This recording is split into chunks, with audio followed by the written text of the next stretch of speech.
As the chaos unfolded in the outside world, nothing but peace and calm hung in the air of the inspector's office at the police station. "What's the situation, Mr. Gardner? Has the kid confessed yet?" asked the Cobra impatiently as soon as he sat down. "It doesn't matter whether he has or not. Any prisoner who falls into my hands is sure to give in eventually." The fat inspector took another drag of his cigar with a smug expression.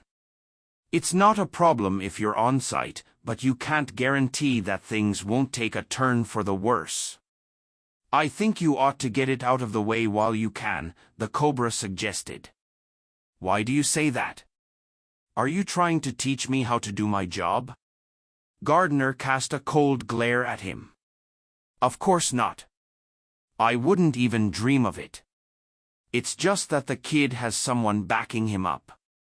If this isn't resolved soon, trouble may arise," the Cobra explained with a quick apology. "What trouble could possibly arise? I'm just doing my job. Plus, this is my territory. Who would dare disobey me?" he reminded the man with certainty. "Well, that's true, Mr. Gardner.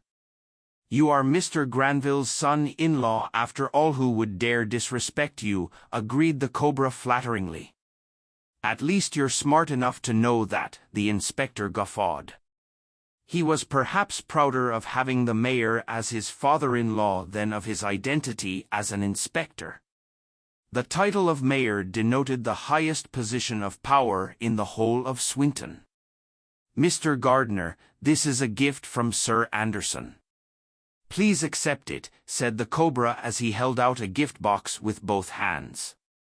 Gardner opened the box, and the shimmer of the gold accessory put a smile on his face.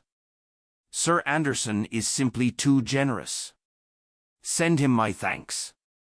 Also, reassure him that I will handle this with extra care and ensure nothing goes wrong." "Thank you, Mr. Gardner." The Cobra bowed in gratitude. While the two spoke, the squad leader who had made the arrest entered the room unannounced. "Is something the matter?" Gardner instantly slammed the gift box shut. "Sir, the Nicholson family has just sent someone to intercede, and they've offered to pay a hefty amount to release Dahlia Nicholson on bail," the officer reported. "Pa! That woman is a wanted criminal. There's no way she can be released on bail." "Send them away," commanded Gardner with a dismissive wave of his hand. "Yes, sir." The squad leader turned and left. However, he knocked on the door again in less than a minute.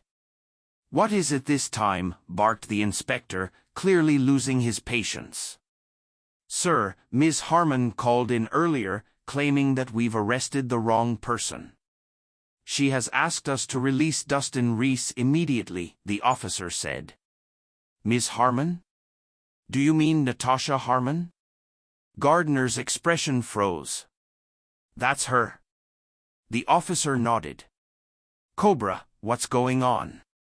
You failed to mention that this kid had anything to do with Natasha."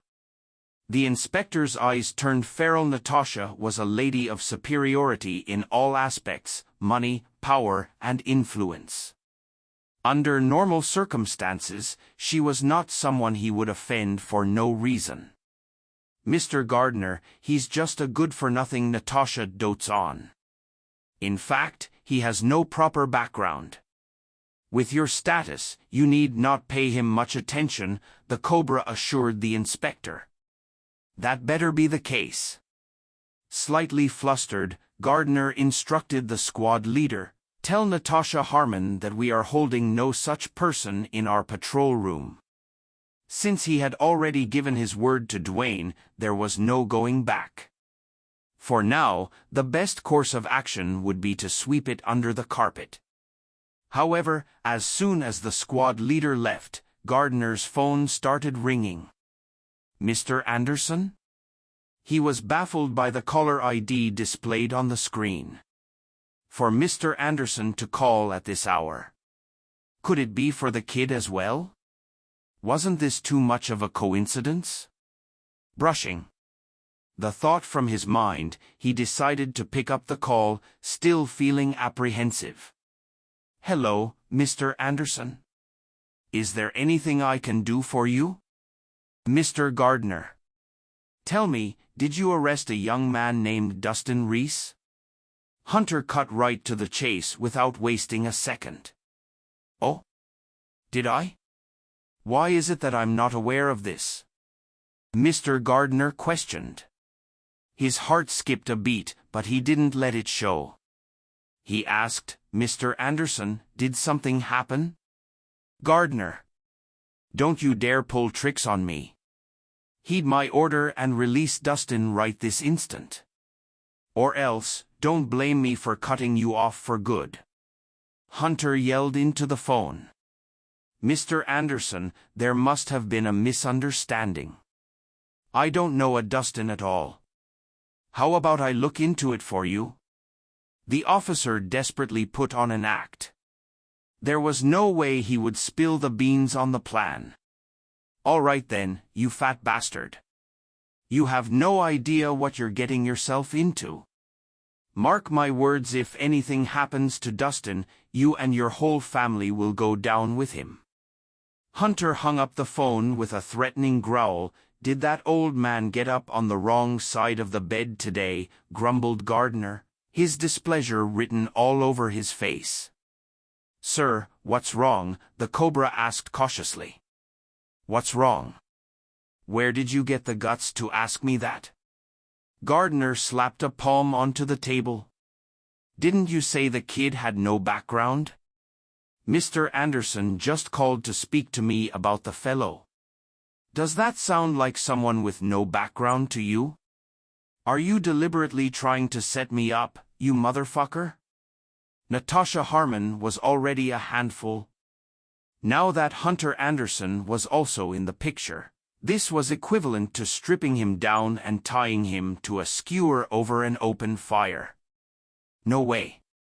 There's no way that he has relations with Mr. Anderson. I really didn't know about this, the Cobra stuttered as the color drained from his face. Quick, call Dwayne now. This situation is getting way out of hand. He'll have to pay me more if he wants this matter settled smoothly, Gardner ordered. All right. I will call Sir Anderson immediately. The Cobra did not hesitate as he dialed Dwayne's number. Over the phone, he briefly explained Gardner's request. After confirming an affirmative answer, he reported, Sir Anderson has agreed to double the price as long as you can get the job done. Hearing this, the tense muscles on the inspector's face finally eased. Sir Anderson is truly generous. In that case, I'll do my very best, he declared with a smile of contentment. Well, money did do wonders, after all. A middle ground is always more easily reached with a good payout.